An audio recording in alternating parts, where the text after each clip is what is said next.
Hey guys, Ted here from Down the Alley. The holidays are right around the corner, which means it's time for Old Southern Barbecue's twice smoked hams and turkey dinners, sourced locally right here in Minnesota. Dinners come with fire roasted corn, mashed potatoes, and a Lunds and Byerly's pie, a perfect assist for your holiday menu. You can order in-store or online at oldsouthernbarbecue.com. Also, if you don't need the food but you want to give the gift of barbecue to your favorite backyard pitmaster, check out the online store for sauces and seasonings and use the code DTA15 for 15% off your purchase. Either way, make sure to tell them that DTA sent you. And now to the show. And welcome to Down the Alley. This is Ted T.S. Spirides flying solo tonight. Katie and PMAC could not be here.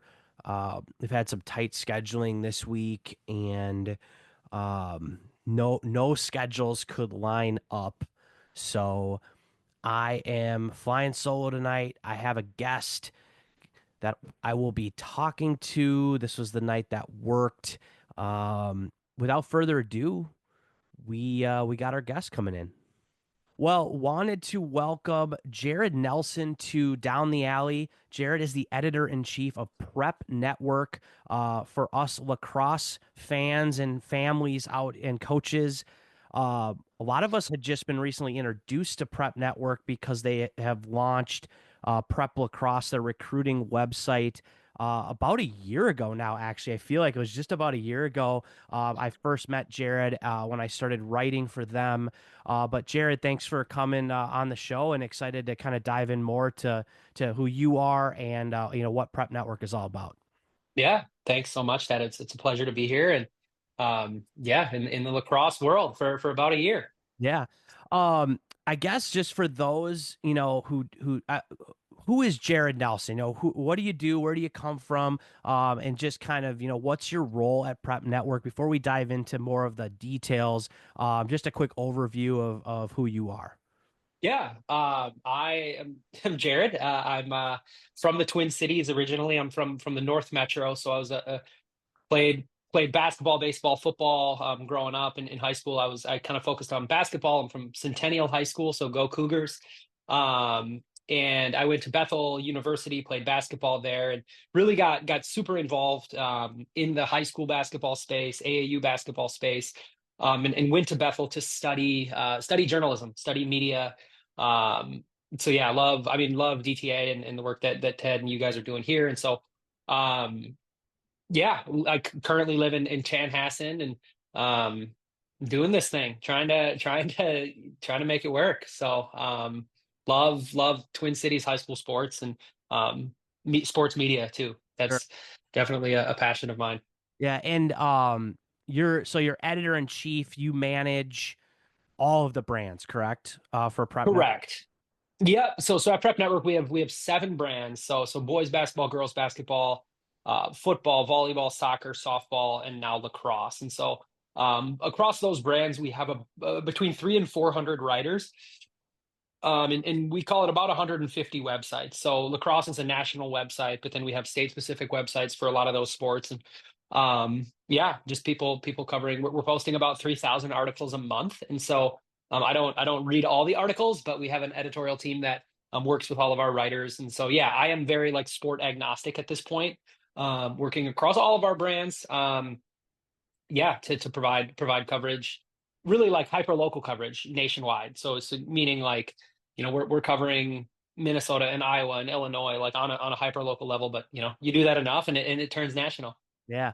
One thing, like, kind of, I want you to give us a little background on Prep Network. So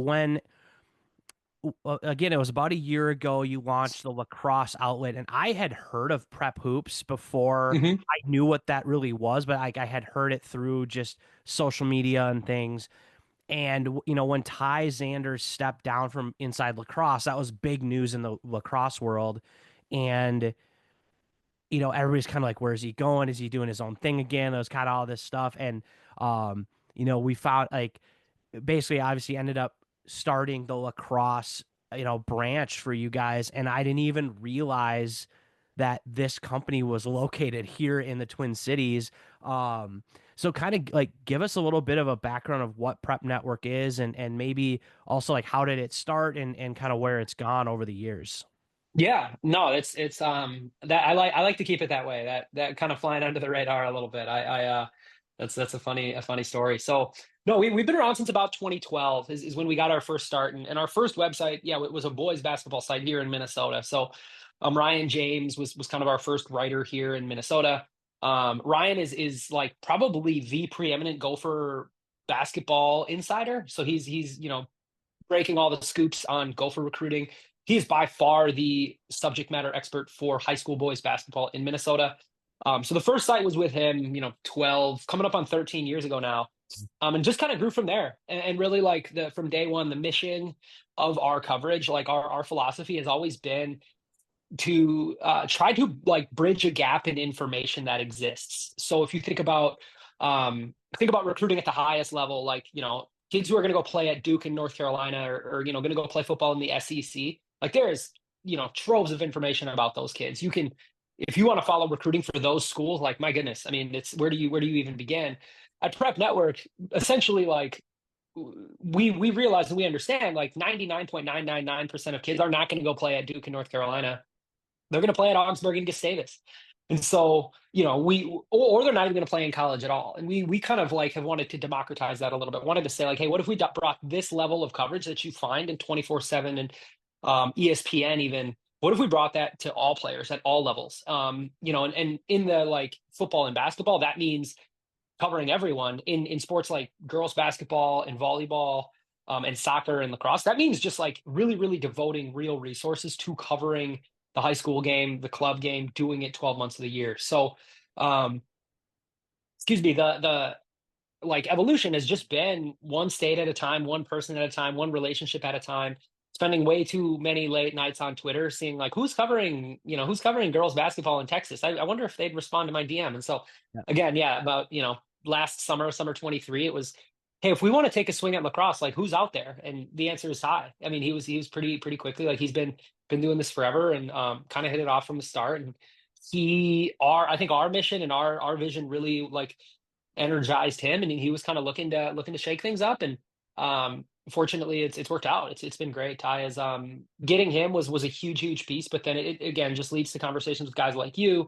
We have, I mean, obviously lacrosse, and we can get into this, but all over the country, I'm just been blown away with just the passion in little pockets. It's been really fun, and it's kind of what you find like. What we had in basketball in 2012, it kind of exists in all sports and all markets. Like there is kind of that same thing that we've been able to replicate.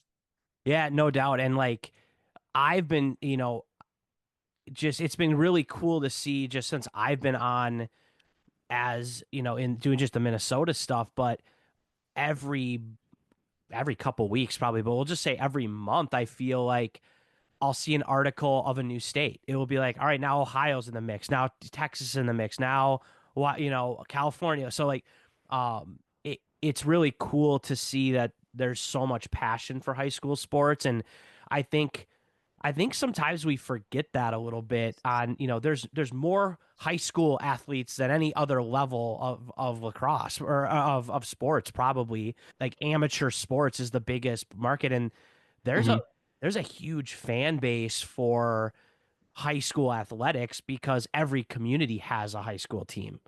Yeah, I think like you, especially in, the 20 teens and the 2020s, like we're hitting a good point where the participation numbers are really high. They're going up, but like so is the professionalism, so is the investments made in the space. And so to your point, like the numbers are there. Like it's there's people playing lacrosse in every market. I mean, the numbers of volleyball right now are just going nuts. Like soccer is blowing. I mean, all these markets, but and with that, like the quality is not decreasing. Like the quality of administration, the quality of events, the quality of all that stuff. And so that's what's been cool. And we've just been fortunate to be a part of it. I don't we didn't we didn't plan that or anything like that, but we've been fortunate to kind of like be able to rise with that. And yeah, honestly, just see it firsthand. Like you said, like I didn't think we were gonna have like great lacrosse coverage in Texas. I was just like, no, we're probably gonna keep it to Maryland, and then, but yeah, I mean, like we have good coverage in Illinois. If there's an event happening there, like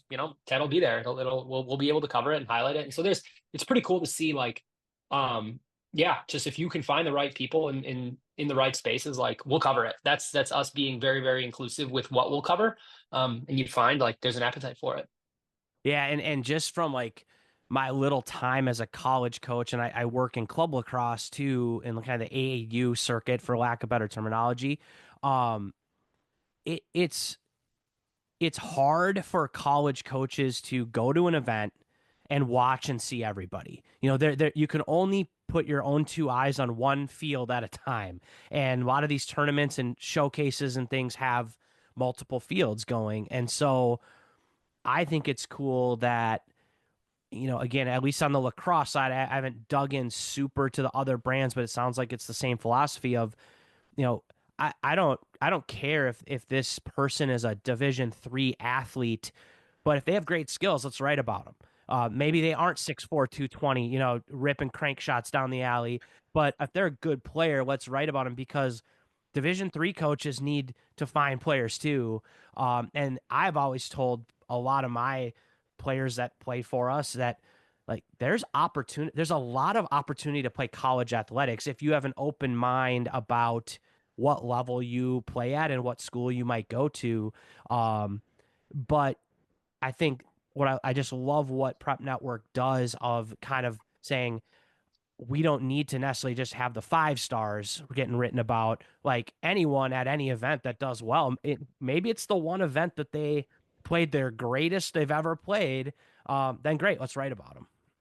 Totally, totally. That's the way that I like to put it is like I tell our writers this is like who played better than you expected. So, if a kid comes out here and I'll use like a basketball analogy. If a kid comes out here and if he's the best player in the state and he scores 20 points on 16 shots, like I don't know. He may be the leading scorer, but like he was the best player in the state. Like he probably that's not like a super efficient game for him. But if it's a kid who comes off the bench who you've never heard of and he comes in and hits a couple shots and like he may have not been the leading scorer, but whoa, like I wasn't expecting that, and that's where I think like we also really push for our writers, and this has been really fun on lacrosse, is like, hey, you can look at the box score to see who scored the most, but like this is why I like working with guys like you, Ted, who you go and you coach, like you've been around the game your whole life. And so I want to know like who's being vocal on defense, right? Like that's the stuff you can't find in the box score. That's the stuff that coaches like it really resonates with coaches. And so yeah, I make no illusions about like Prep Network's role in the recruiting space. Like we could go away tomorrow and no fewer kids would play in college. Like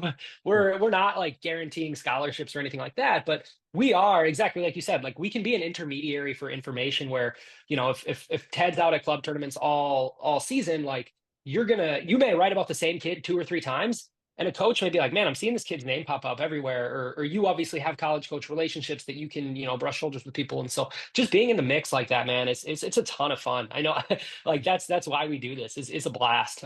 Just to be a part of that. And you watch a kid come up and develop and progress. And then, you're flipping around ESPN on a Saturday and it's like, oh, I covered that kid. He's a junior now. Like how it's just that kind of stuff it never gets old. Yeah. Um, speaking of just recruiting in general, you said you started with basketball in 2012 and now we're here in 2024. Is how have you seen recruiting change over the years? And maybe like what do you think is working best right now, or what are you hearing on your end of like what might be working best for athletes right now? Yeah. I I mean, it's changing. Obviously, NIL stuff and transfer portal are both like major disruptors in this. I mean, the bottom line is like there are fewer spots for high school prospects on college rosters. I think based on transfer portal stuff, like it's the Yeah. reality of it. College coaches are just recruiting fewer high school players, and so even you mentioned it earlier. This is what I do think there is a little bit of a sea change where athletes understand like for better or worse. Like I like this is not an endorsement or or I'm not down on this necessarily, but athletes understand the decision you make as a junior or senior of where to play is not a forever decision anymore. Where when I was playing basketball, I think 7, 8 years ago, it was kind of seen as a forever decision. Like I'm going to go here for 4 years, and I just think that's changed. I don't think that is like the reality right now. Again, for better or worse. We could editorialize on that, but it's the reality now, and so it absolutely changes just the recruiting landscape in general. And so we're at such a strange point right now. I mean, in football, basketball, the high levels of lacrosse, I'm sure are very similar. Like with the money that comes into this stuff, it's Yeah. that stuff is like we're at such a weird point. I think we're going to look back at like 2022 to 2026 and be like, whoa, we this kind of got out of hand a little bit. But um, Yeah. yeah, it's a little bit of the thing that I would sort of like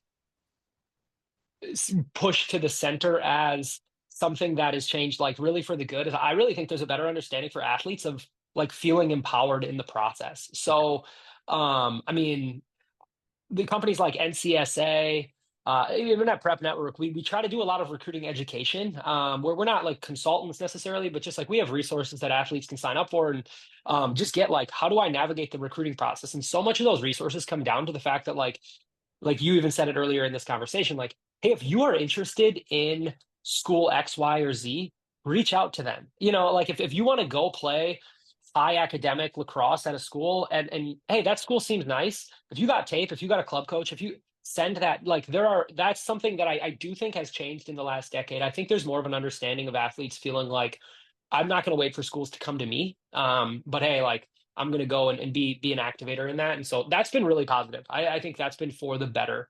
And it honestly prepares student athletes for life. It's a really good skill to go and like feel your own agency in a process like that.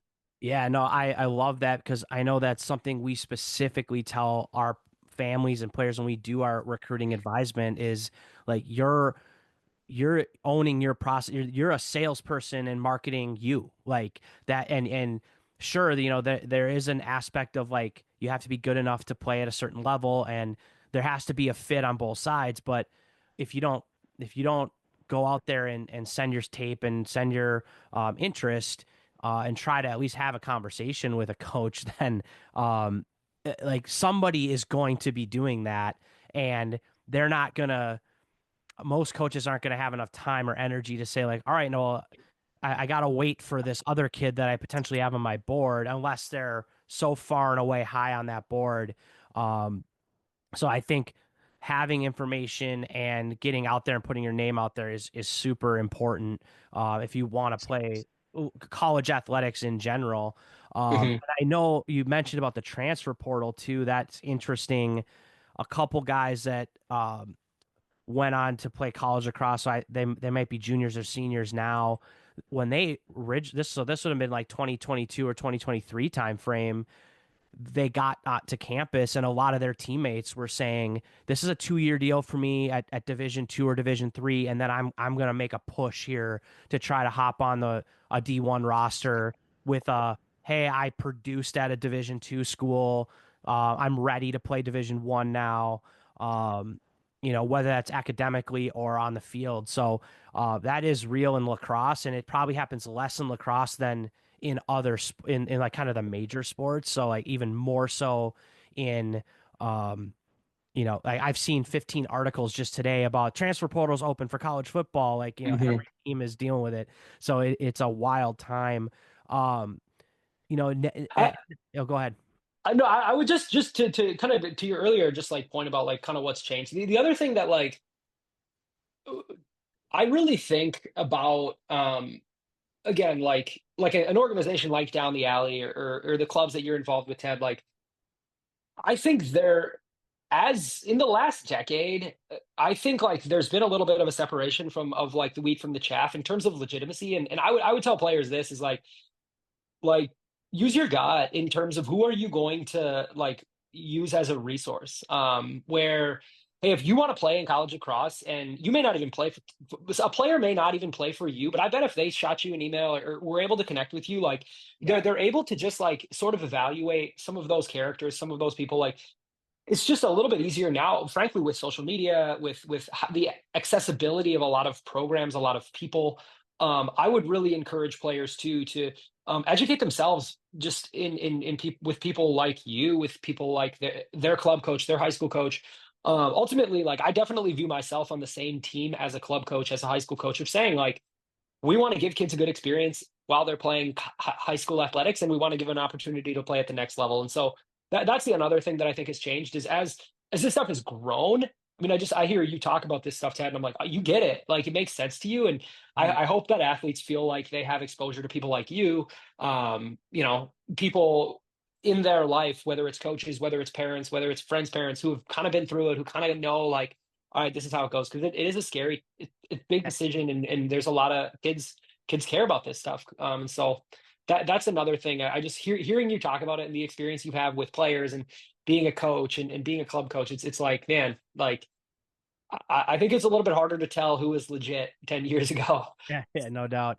You mentioned NIL, name, image, likeness. That's been a huge topic now for a couple years, and um, it's I, it's not a huge factor in lacrosse. I mean, I'm sure there's some guys that are gals um that are leveraging that in some aspect, but I don't think we're quite to the point. I don't know if we ever will of where like college football and maybe basketball are, where like boosters or organizations will say, we're going to pay you this amount of money to come play here.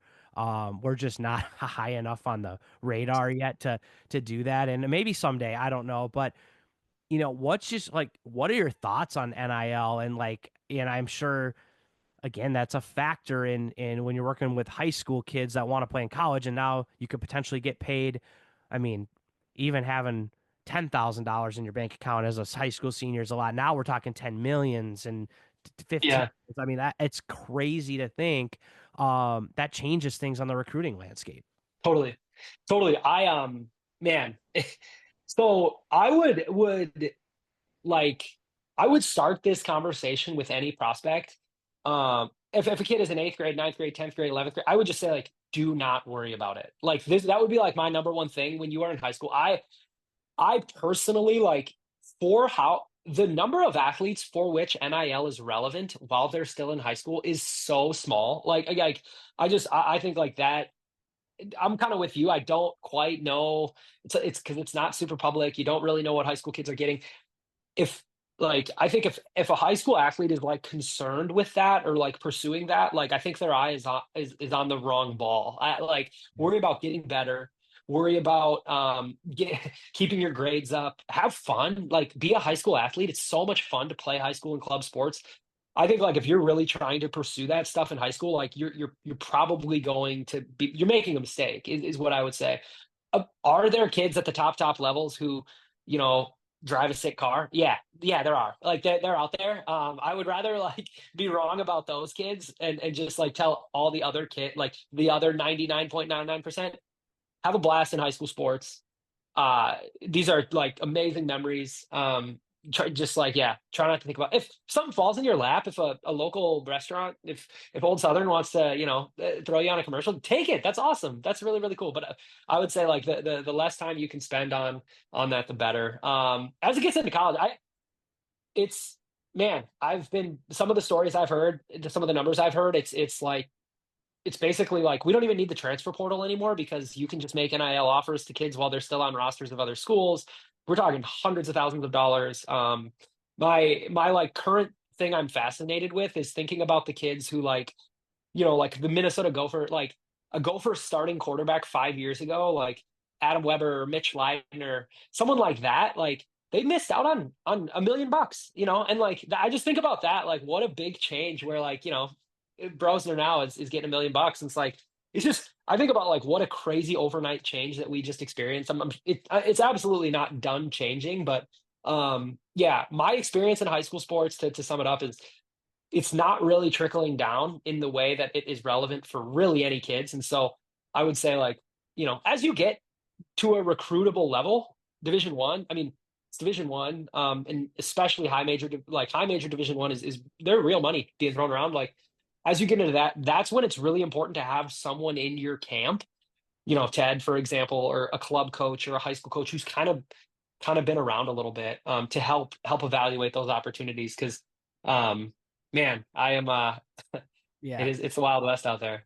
And I think that's true to say that, the what 1% of the high school seniors or juniors are consuming 99% of the media attention around NIL. You know, this Michigan football quarterback that Barstool got involved with to give him 10 million bucks or something. You know, like we hear most of the stories are around what 10 different kids over and over and over again, and there's hundreds of thousands of athletes. So uh Hmm. it I just worry that it's going to be, with the cost of college going up, and then like now, like a personal opinion, and I don't know if other people share this, but like now the idea of even going to college is so much different than when I was growing up. Like there was like a non-negotiable growing up of you graduate high school, you go to college, you have to like find one to go to. Now it's like I, it seems like there's a totally different narrative on I don't even know if I want to go to college. Like Hmm. I could be successful without it, and people are much more okay with that now. It's very swinging back. Um so now money is a factor, and I Hmm. want to go in debt, where can I get an offer? And again, in lacrosse, we're probably not seeing it as opposed to like football and basketball are, but um it is such an interesting, like it's an interesting layer to amateur athletics that are no longer now Yeah. amateur, and brands are getting involved and things like that. Oh, I mean, private equity. Like, there's gonna be some money, and it'll be interesting to see the separation between football and everything else. Like, that's what I'm seeing is like when football creates this super conference or whatever's going to be in the next 5 years is like that comes in. Like, will the lacrosse follow? Like, will Clemson's going to make a decision based on their football team, but like Clemson's women's soccer team's really good. Like, what are they going to do? North Carolina is a great example. North Carolina basketball, North Carolina football, they're going to command crazy, crazy, crazy money with. I mean, Yeah. they're going to be a professional team, like masquerading as a college team. But like, what's that going to do to the lacrosse team? What's that going to do to the women's soccer team? What's that going to do to the softball team? So like, Yeah. that's going to be. I mean, it's man, like you see those stats around like the Big Ten volleyball is now like USC is flying to Rutgers to play a 45-minute match. They're flying all the way across. It's just like these like crazy stats. So, Yeah. but Big again, it's Ten it's is the foot. best. Yeah. Yeah, yeah, yeah. Football does this thing, and everyone kind of follows. And so it's yeah, man. We are. It is. It feels like it's breaking a little bit, but Yeah. I'm very hopeful. And again, I played Division III basketball.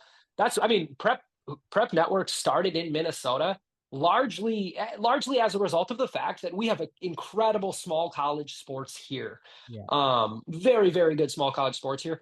I'm optimistic that when all this shakes out in 15 years, like we're still going to have like really, really good Saturday football games at St. John's. Like that's something that I still like really, really want a kid to decide, hey, am I going to go play hockey at Gustavus or at Augsburg? Like I still think like there's something really special about recruiting in Minnesota, small college sports in Minnesota. That's something that I still think. I hope we get through this, and that is something that retained is kind of my optimism.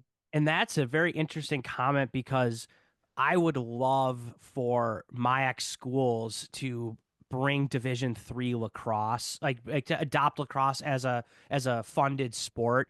There, it's probably a 10 episode series on why that isn't happening, so that's a completely different conversation. But I do agree with you that the MIAC, and there's more colleges than just the MIAC. There's the UMAC, there's the MIAC, there's I, Mhm. right? But like the Division III college scene here is great, and the Division II college scene with Mankato, Duluth, St. Cloud, um, and I agree. I think a lot. Also, like Minnesota, like I don't know if you call this like a knock or like a stereotype, but Minnesota people like to stay home. Like we like home Yeah. Minnesota, so a lot Hey, of the great don't tell anyone, man. Minnesota, don't tell anyone to come here. We're a good. Yeah. lot of the like a lot of the really good athletes find a great fit at a Minnesota school, and then are like maybe they're good enough to play Division II or Division I football, but they want to go to St. John's. It's a good option or whatever.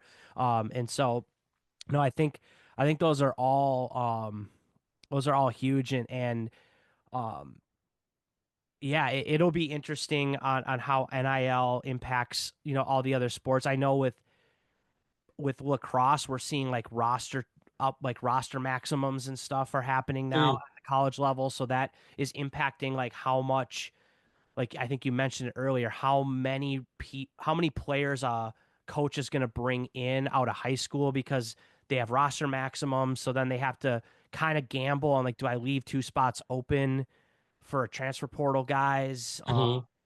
And or and not bring in as many 18 and 19-year-olds. It's Yeah. and hockey changed something recently too, where now they're going to let players that play junior hockey in Canada allow them to go and they don't lose eligibility. So now Hmm. that becomes like a breeding ground to like basically college hockey. There's not that many college hockey teams. So like now Hmm. they can just basically recruit polished 22-year-olds out of the CHL that are tough and big and strong, and like that changes how many 18-year-olds are coming out of Minnesota or East Coast or wherever. So Yeah. a lot of I a would lot of stuff.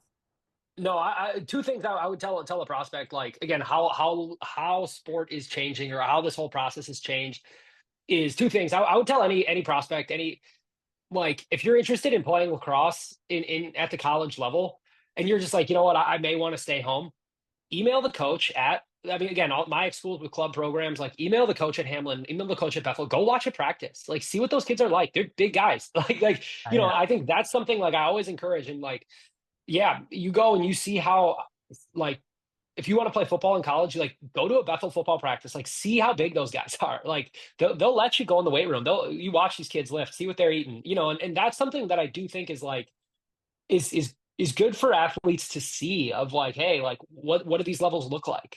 What am I going to be? And the other piece that I think it helps to put your. I remember a coach telling me this when I was a college athlete, and my coach told me this like when you look at decisions that coaches make, you kind of have to remember like that's these guys' livelihood.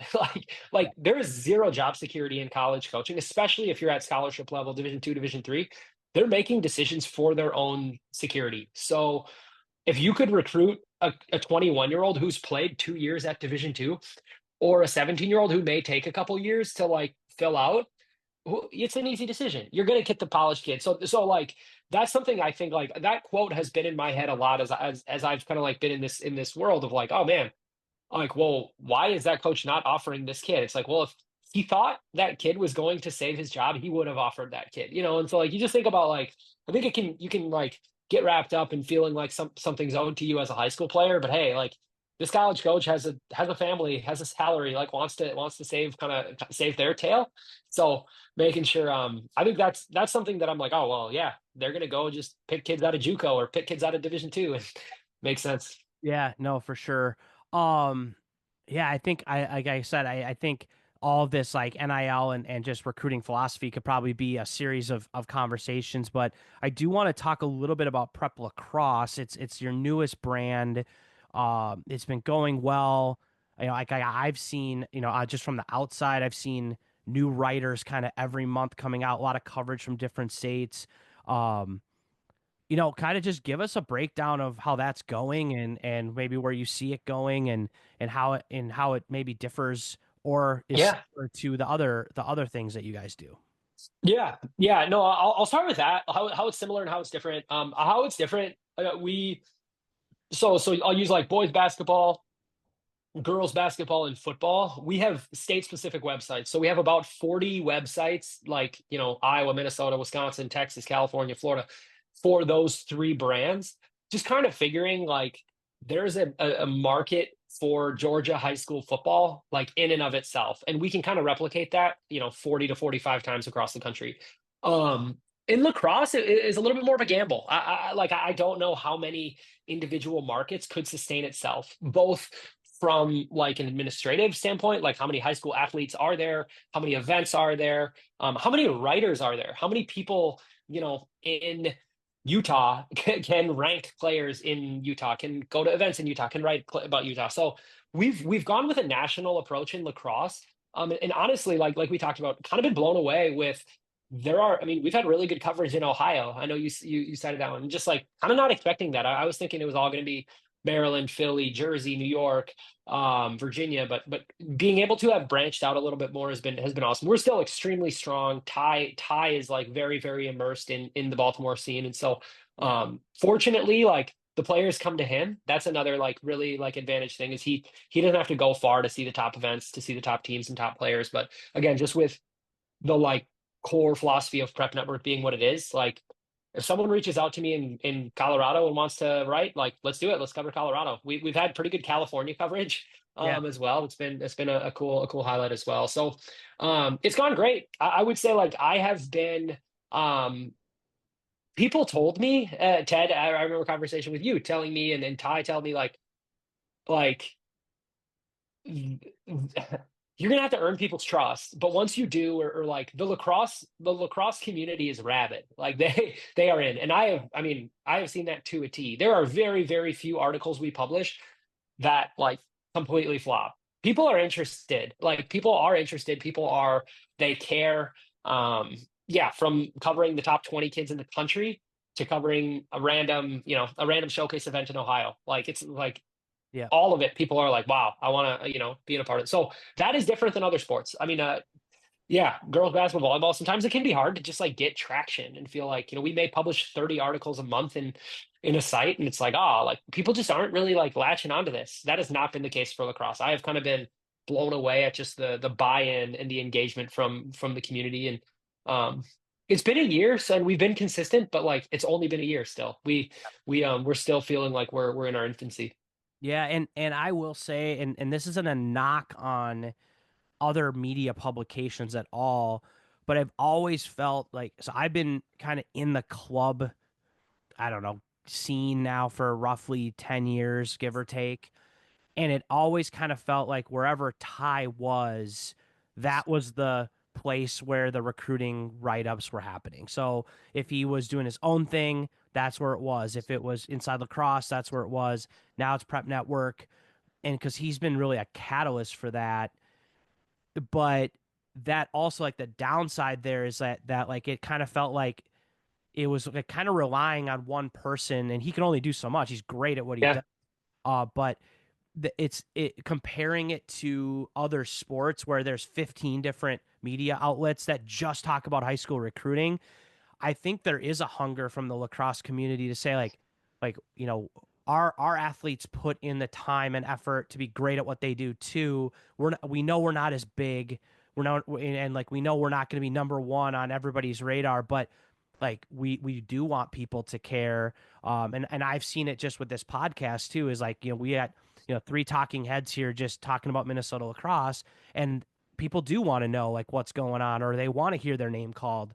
And for better or for worse. So I think it's awesome that this is happening because, whether you agree or disagree with a writer and what they saw to showcase, kids are getting shouted out and they're getting opportunities to go out and play and perform and then get recognized for that.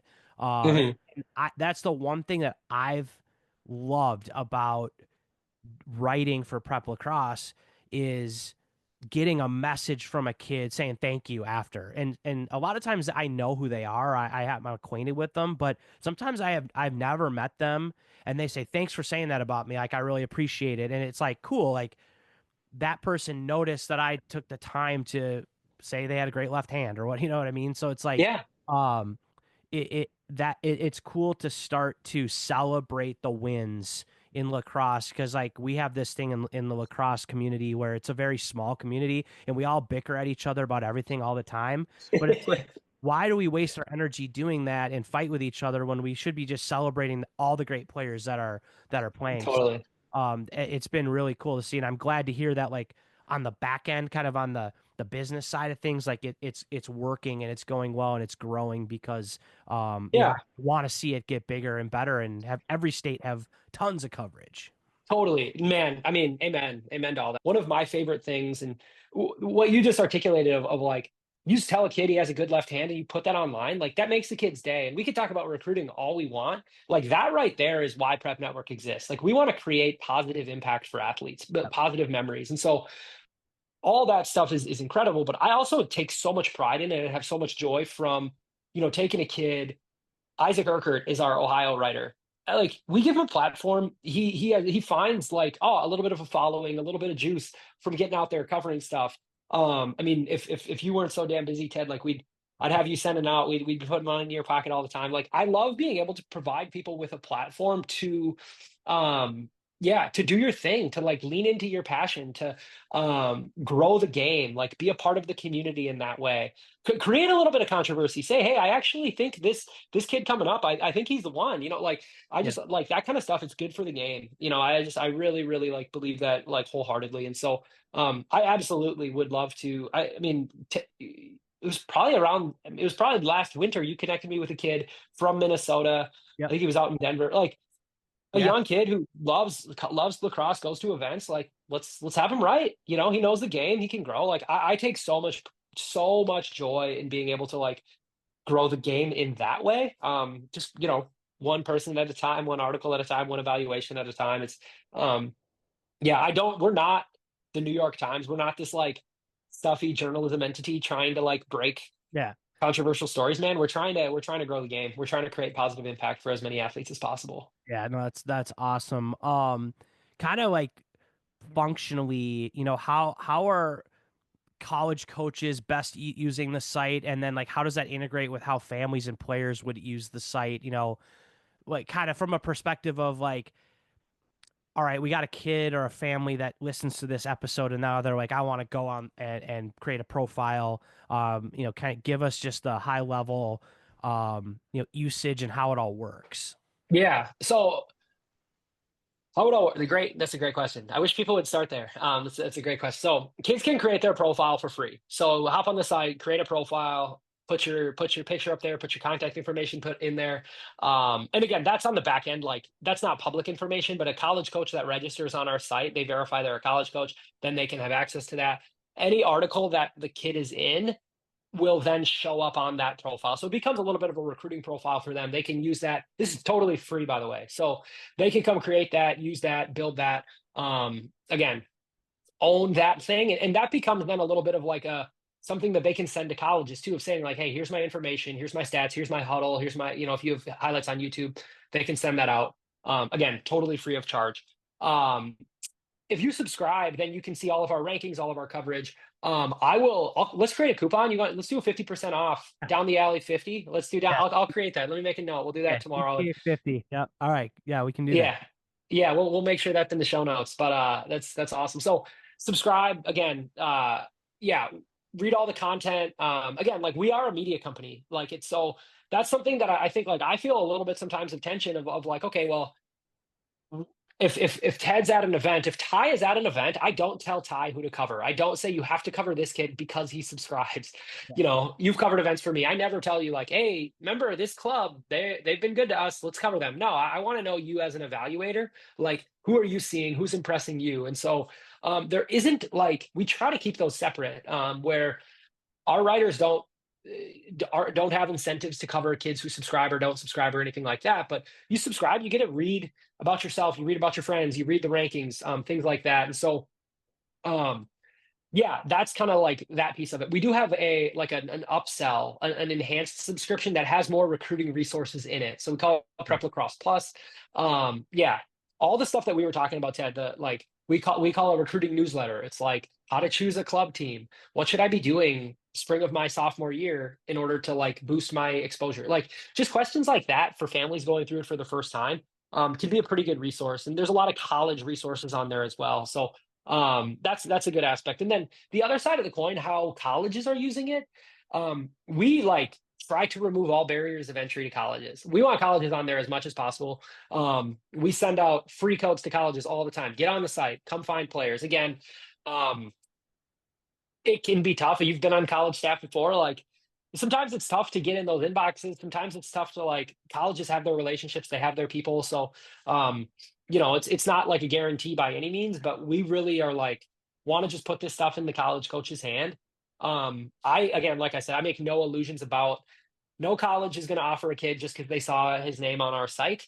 They might, though, see the name on the site and contact their coach or want to learn more. And so we can kind of be a little bit of that intermediary. And that's kind of how it works. Again, just we think that visibility, that exposure is ultimately a good thing. And being a small part of that is where we are. Yeah, no, I love that. And I think you're right. kids don't get scholarships because they see their name on a website. But coaches have to dig unless Yeah. you are Duke basketball or Virginia lacrosse or Alabama football, where everybody's coming to you. A lot of coaches have to dig. And when I was coaching college sports, uh, one of the best players on the girls bas or women's basketball team, the coach found because of Twitter, like was on Mhm. Twitter, hey, like looking up like uncommitted basketball players or whatever, and saw highlights and reached out, and a conversation started, and got her to come to school and play. So, like that stuff That is that is not that is not rare. Like that, like absolutely. No, it's college coaches are busy. Yeah, yeah, like give them the information and I would tell a kid too, like DM Ted if you're just like, hey, I'm interested in a little bit of visibility. I'm interested, our writer, this is very common, is our writers will say like, hey, they'll reach out to a coach or something and they'll say like, hey, I'm looking to do an article on running backs, on outside hitters in the state of Illinois. Like, who should I have my eye on? And it's just kind of like that ecosystem of information. Like, there's an exchange there, and so yeah, create a profile. Like, send your film around. Again, this students having agency in this is so important. yeah, yeah, for sure. Cool. Well, this has been really helpful. I think there's been a lot of like recruiting education, but it's been great to kind of hear more about you and the company and what's going on the lacrosse side of things. Um, One thing that we ask all our guests, we say, "What's your alley?" And this is just an open-ended thing. It could be something you're passionate about, a cause. It could just be like a book that you like. It could be really anything, but it just kind of gives everybody sort of a look into who you are as a person. So, Jared, what is your alley? My alley, man, it's good. I spend a lot of time thinking about digital media and high school sports. But if I my alley, man, if I was not doing this, if I was not, doing digital media, doing in high school sports, I would be an English professor. My alley is like classic literature, like dead authors. So if anyone wants to like talk about books, I'm a huge reader, but it's like classic lit. So like dead Russian guys, Hemingway, Fitzgerald. It's like very, I'm a pretty normal 30-year-old guy. I like, hanging out with my friends, drinking beers, watching sports. But yeah, I that's for sure Okay. my big interest that is a little bit yeah, is classic lit for sure. Do you have like a genre that you go for, or it's like Great Depression or something like that? Oh, sure, yeah.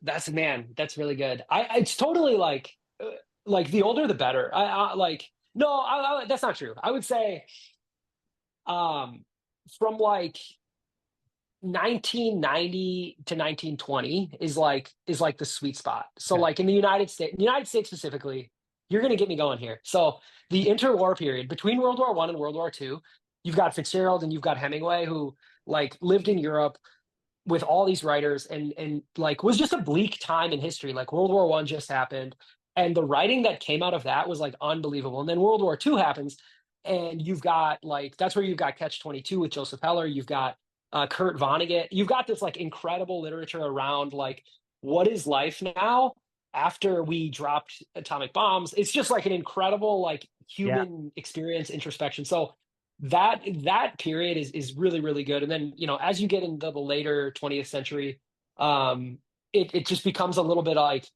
that's when like our current political system starts really ramping up and Yeah. all this money comes in and it becomes a little bit more of a modern world. And so the other answer is like I really do like Russian literature. So like Tolstoy, Dostoevsky, um, Chekhov, that 19th century Russia. It's pretty bleak and dark, but man, Yeah, you go. there's just something beautiful about it. So yeah, that's such a good question, man. I love it. I love it. It's Yeah, if we ever don't do this, we can talk about books Yeah, anytime. yeah. So I'm not an avid reader, but something that I've started getting really interested in is you talked about like kind of 1990, like the 90s in general. I was born in 86. So you know, I was probably I more remember the mid to late 90s than the early 90s.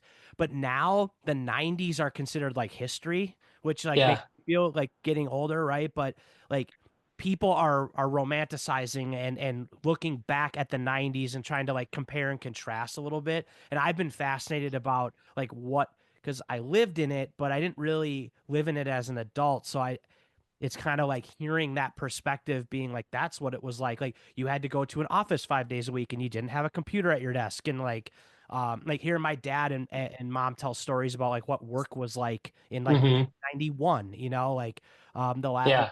so it is interesting that you talk about like kind of literature and um just seeing more literature on like the early part of my lifetime as Yeah. Yeah. for history, which is very interesting. I said a fascinating comment. Like before everyone had cell phones in their pocket, and I'm not this like I'm not like a doomer about technology necessarily, but like things can just be a little bit more interesting when like we agreed to meet for this call. And if I was 5 minutes late, you'd have just texted me and like, where are you at? Yeah, Right. But like, say that we were going to do this at a library or something, like, and you just showed up or and like, you're just like, I hope he comes, and like, yeah, when you can't, like, I have felt that as like, again, like I spend a lot of hours a week, like kind of living, inhabiting past times. And I was like, this story doesn't work.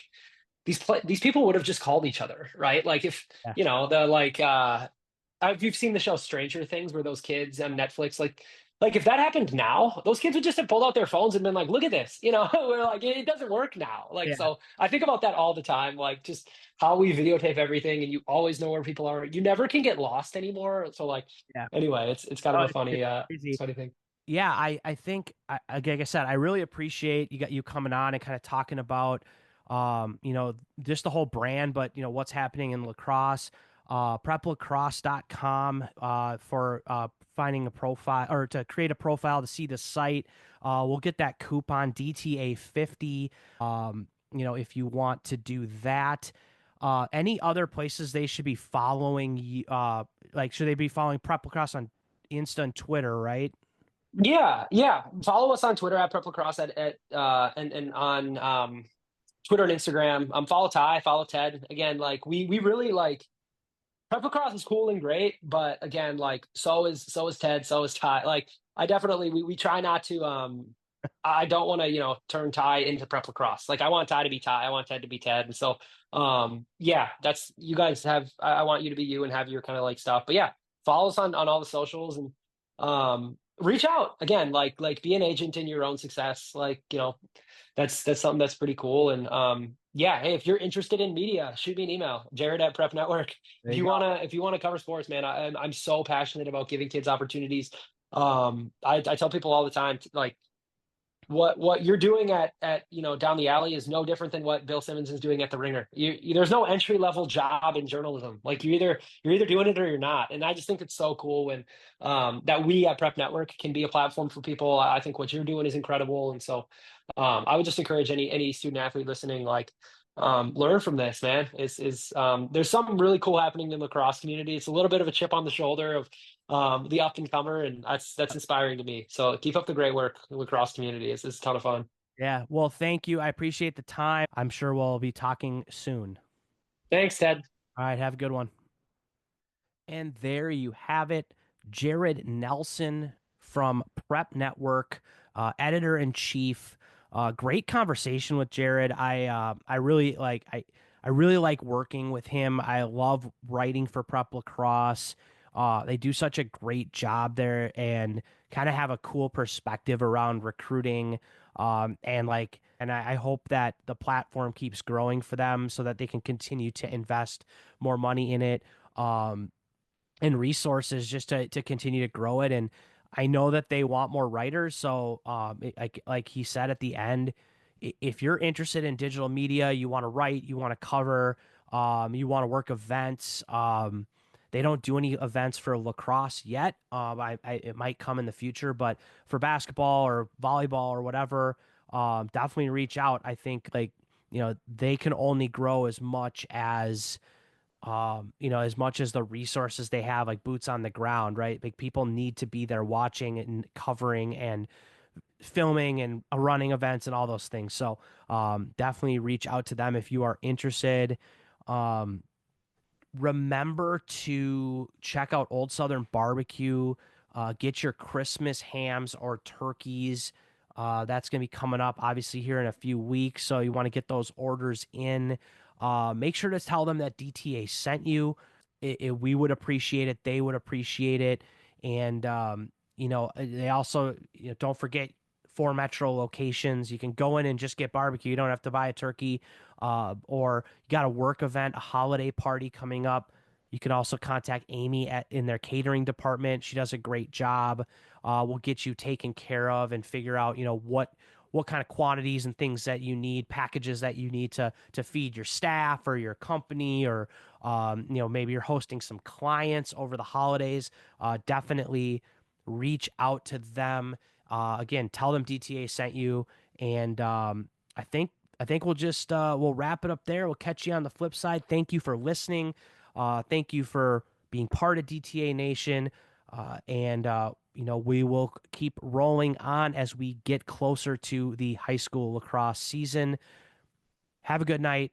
Have a good day, whatever time you're listening to this. We'll talk to you soon.